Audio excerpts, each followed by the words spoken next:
Check Podcasts.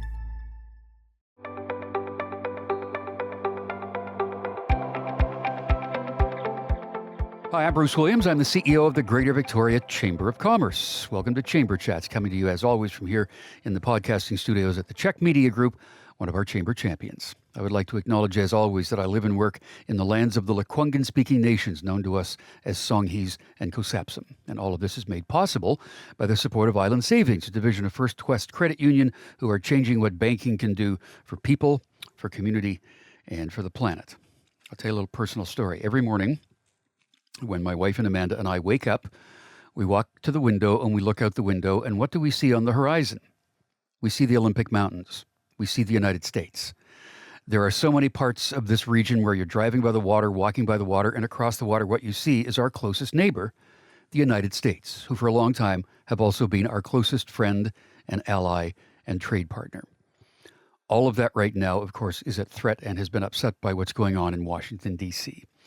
So there is a great resistance by a lot of people to have contact with the United States, but I'm not going to follow that route. Instead, I'm going to welcome my friend and colleague Marc Abshire, who is the Executive Director of the Chamber of Commerce in Port Angeles, Washington. Marc, how are you?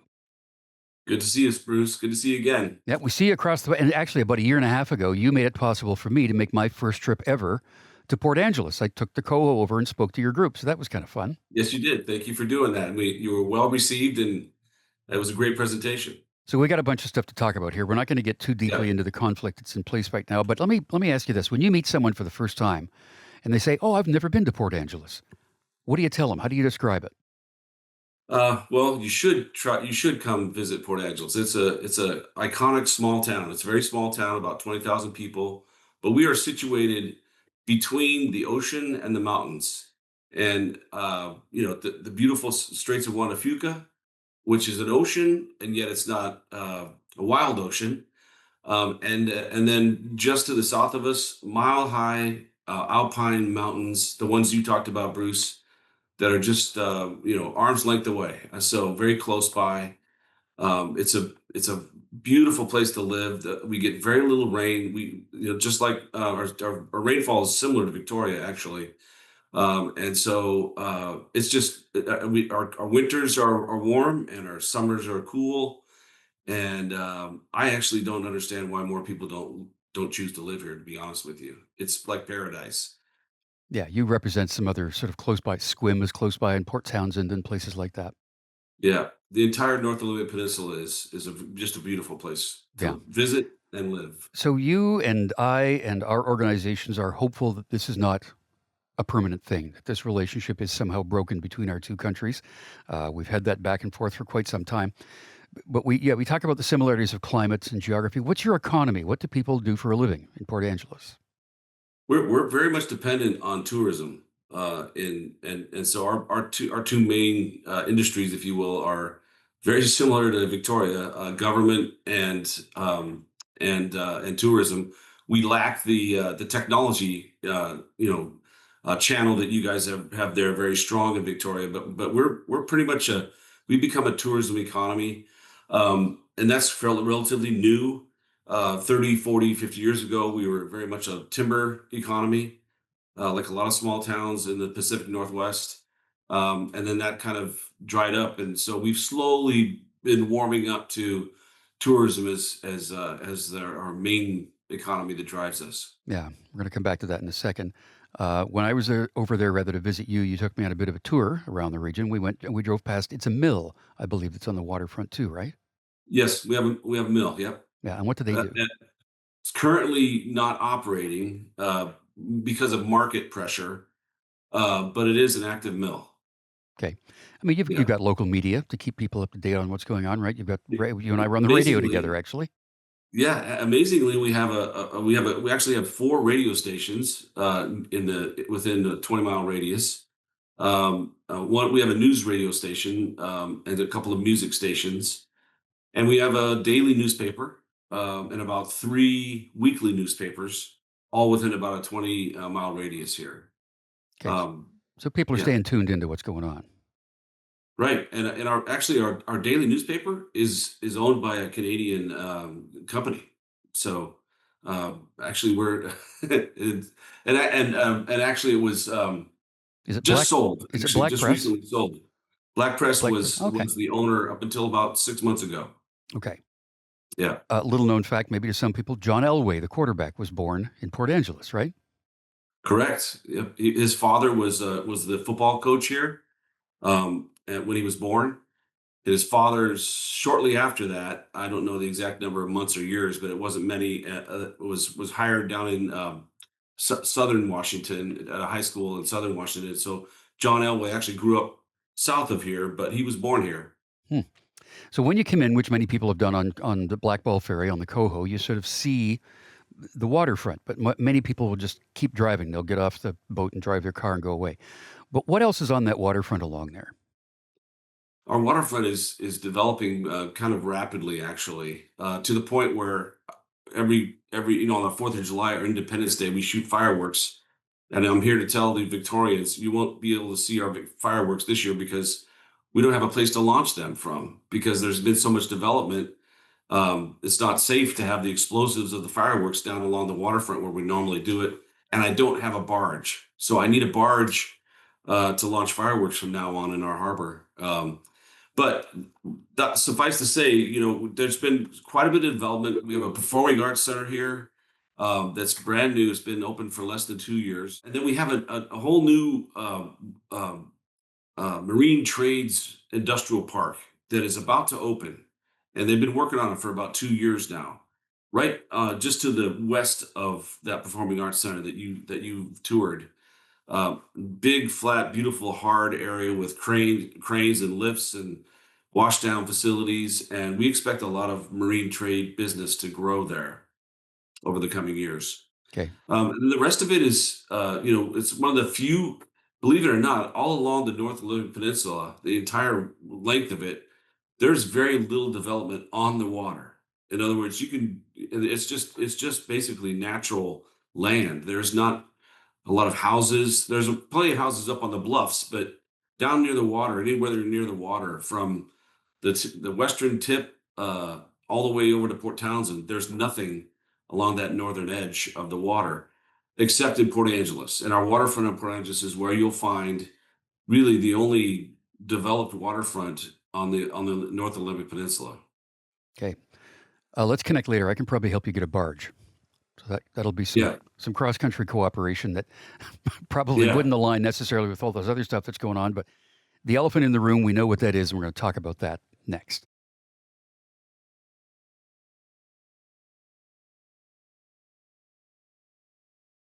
Our guest today on Chamber Chats is Marc Abshire. He is the executive director of the Chamber of Commerce in Port Angeles, kind of almost like a twin city to us, but a close friend for a long, long time.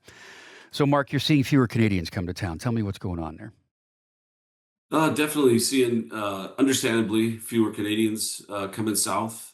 We do see them, however, and they are participating in some of our events, but it's much fewer numbers than we've enjoyed in the past.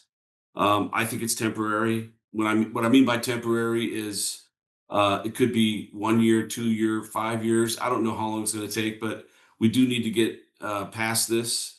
I do believe that our relationships between our communities are much stronger. That our bonds are much stronger than anything that happens up at the national level. And so, but I do get, I mean, no one here that, on our side really has any problem understanding how insulting it is to be this talked about as a potential 51st state. And in fact, some of us kind of chuckle when we hear about making Washington State, Oregon, and California the 11th province of Canada. So, I mean, we kind of see that it can go both ways there. But there's definitely quite a few people heading northbound still. And I think that traffic, you guys will notice that probably hasn't diminished that much. But the southbound traffic from Canadians coming to the United States has gone down. I think around 20%. It seems to me 20 to 30%, somewhere in there. Um, and we get it. We get it, and we're willing to stand by and wait for this to settle and move along. It's very difficult to imagine any business taking a 20 or 30% hit and not feeling the huge impact of that. That is incredibly disruptive. Can you give me some specifics? Like, who are the people that are not seeing that level of business return to them? Yeah, and that let's be clear, it's the Canadian business has slowed a bit, but we've actually had a rise in some of the more domestic, and surprisingly to me, a lot more Europeans than what I'm used to seeing, especially this time of year. I actually expected the European travel to the United States to diminish for similar reasons. But in fact, I gave an interview about 2 weeks ago, and that was in the morning. In the afternoon, I met so many people from France, UK, Germany, and I had to eat my words because I couldn't believe there's so many Europeans coming. But so the answer, Bruce, really is our Canadian business has slowed a bit, but we're seeing an increase in some of the domestic and also European travel here. So we're not feeling it economically so much Yeah. locally. Have you heard anything about people thinking, well, you know what, I'm not going to make this trip to Seattle, or I'm not going to go to Portland. I'm going to keep my money here instead, closer to home. Is that going on? I think so, and actually, I I agree with that. I mean, I think I'm a champion of buy local. So, and I think you are too. We Yep. do want to support local. And I've been like you, I've been trying to sort of expand what local is defined as. So I've been working on trying to create a perspective of Port Angeles as the southern suburb of Victoria, a local place to spend your dollars. But then this happened. That was last year. This year, I'm not pushing that any longer. I'm Yeah. kind of letting that one go for a while, for obvious reasons. But I do think it's a very positive thing for members of a community to realize keeping their dollars in their community really pays huge dividends in the long term if you're able to do that. Um, I don't want to dwell on this, but are there layoffs happening related to this reduction in There Canadian are there traffic? are Yeah. there are some there are some the Olympic National Park employees. Some of them, I think there were 5 or 6 that were, and they don't have a lot. It's Hmm. it's not a gigantic staff, but they lost 5 or 6 positions. And then NOAA, the National Oceanic, I can't even say it, an ocean Oceanographic. I'm I'm not gonna even try it. Okay. It's Noah. Anyway, they've lost a lot of funding, and they actually have quite a few positions that will likely be going away here locally. So we do have some federal positions that are being laid off, but it's federal only. There's no other impacts from an employment standpoint. Yeah. So, is there other stuff they can pivot to locally? And I'll put that in We have perspective again. We have the second lowest unemployment rate in Canada, in Victoria. We're at like wow. 3.1% unemployment. National average is about Okay. 6. So when people are switching positions, there aren't a lot of people to backfill for that. So when your folks are laying people off, do those workers then find a place to go? Yeah, we do have a lot of open positions here, and our unemployment rate is also not too. I think it's around 6% here in Port Angeles area, which is not. It's not terrible. It's a little higher than our national average, which I think is around 4.5% or something like that. But there are plenty of positions that are open here for some of those folks. But I think many of them may choose to move and go to pursue their what their career is in government that they can't find anywhere else than in a job area like the meteorologist for NOAA is not really going to be able to employ their skills unless they move somewhere else, and I think there's going to be some of that you know Yeah, we're hearing talk of people that want to, the same as the first time around when this administration was in, people saying, I don't want to live in this culture anymore and I want to move to Canada. So we're now seeing, for example, an influx of medical practitioners are inquiring about coming to British Columbia and Canada because they want to practice here. And we need them here as well. You need them there too, yeah, but we need them here too. right. Um, so you talked about people coming there from Europe and places like that. Are you seeing more from elsewhere in Washington State and Oregon and Idaho and Montana? Are those folks coming into? And when they get there, We what are. are, what are they doing when they get there? So, we have one of the reasons why the loss of the timber industry didn't hurt Port Angeles. There's 2 reasons. One is our connection to Victoria, that a lot of the other small timber towns don't have that direct connection that we have. The other thing that we have that many of them don't have is our proximity to the beautiful Olympic National Park. So the Olympic National Park is huge. It's why people come here. Almost 3 million people came last year to the Olympic National Park. It's probably in fact, it is in the top 10 of the 60, I think 63 national parks in the United States. And Olympic National Park is in the top 10 in terms of visitation and popularity. I think it's the sixth largest national park in the system as well. And the diversity of the national park from rivers and the ocean, because all the entire West Coast, or much of the West Coast of Washington, northwest coast is Olympic National Park land as well. And then the interior wilderness of the Olympic National Park brings a lot of people here. So people are coming here for outdoor recreation, exploring the national park, getting out into nature, and that's what we're seeing, both from Europeans and from people that are mostly in the Pacific Northwest, California, and Texas. Yeah. We, of course, have multi levels of government. You have the same. They all kind of talk to each other, and sometimes they don't, but we're going to talk about that next.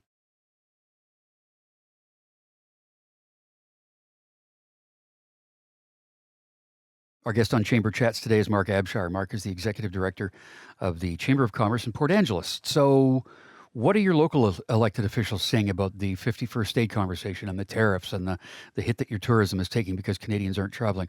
What are the municipal and state officials saying? So, Washington State is what they call a blue state, in other words, we're somewhat liberal. We lean liberal in Washington State. But we do have a pretty healthy red capacity as well. In fact, in the local in Clallam County, which is Port Angeles is the seat of the county. Um, we're almost 50-50 in terms of registered Republicans and registered Democrats. And so there's a pretty good mix here.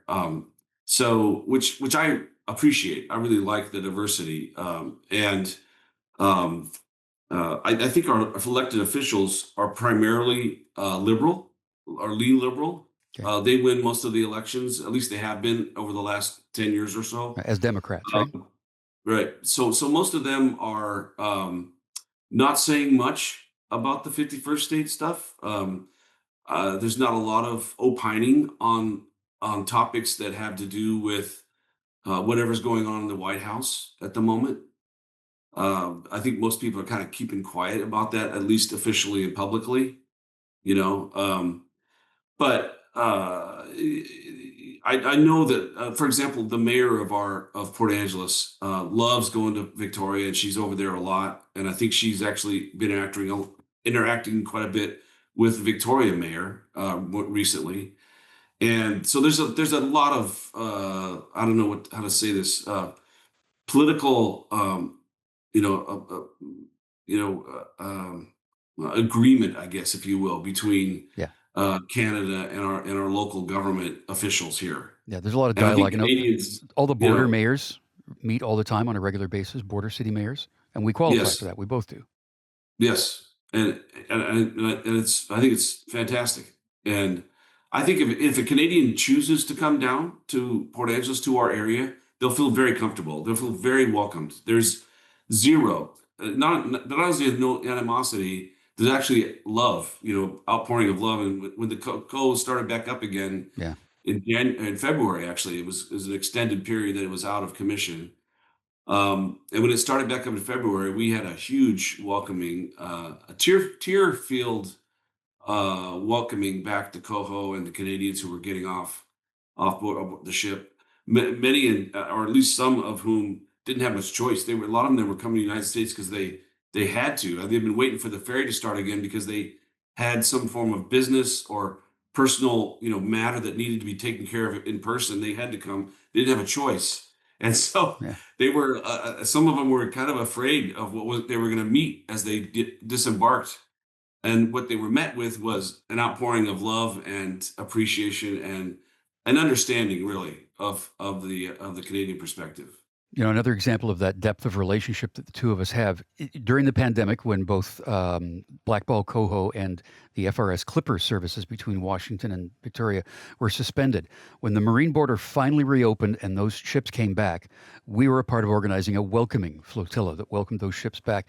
And you're absolutely right. There wasn't a dry eye on the ships or on the land when that happened. So that speaks to the long-standing historic relationship that we have with each other, which all of this has been fractured. Absolutely. I mean, it's real. It's heartfelt. It's not it's genuine. Yeah. And that's why I firmly believe that regardless of what's happening up to the national level, what we have going on is not going to change Yeah. over time. I think there's a lot of Canadians are going to hang on to this for a long time. They will probably at some point, as you say, eventually come back. And I agree that at some point that will happen. Certain things will have to happen for that to happen, but at some point it Yeah. probably will. But in the Right. meantime, I just wanted to quickly mention you have some plans for July 4th, which is your big holiday, to remind people in Port Angeles to come to Canada. So tell me what you're doing on July the 4th.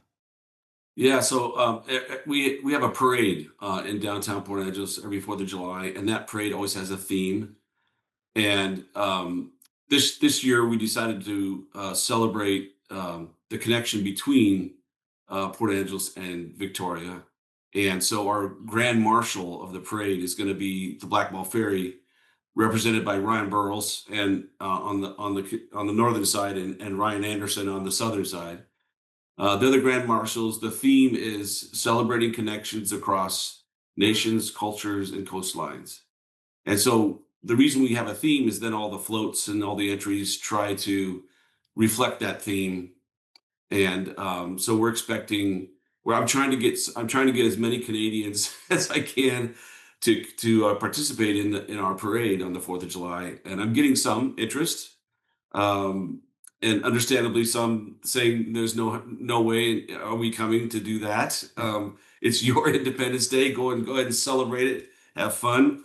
But it's fine. It's okay because we're going to do it anyway. We do want to celebrate our connections. I'm working on trying to get a hop on, hop off bus to come be in the parade. Working with Gray Motors, they're trying, and there's a few hurdles they've got to jump over in order to make that happen, and maybe they will be able to, maybe not. But the nice thing is that they're trying, and that's what matters to us the most. Yeah. So yeah, we'll be on our Independence Day. We'll be celebrating our relationship with Canada, actually. Well, you guys are always welcome to Victoria. You know that. And we are connected through chamber culture, and Heart to Heart Canada and the U.S. have a long-standing relationship, so we're going to get through this together. It might take us a while, but in the meantime, Mark, thank you. We are chamber strong, so all the best to you and your members. Yes, sir. We are. Thank you. You bet. Marc Abshire is the Executive Director of the Port Angeles Chamber of Commerce. And I'm Bruce Williams. I'll see you again for another Chamber Chat.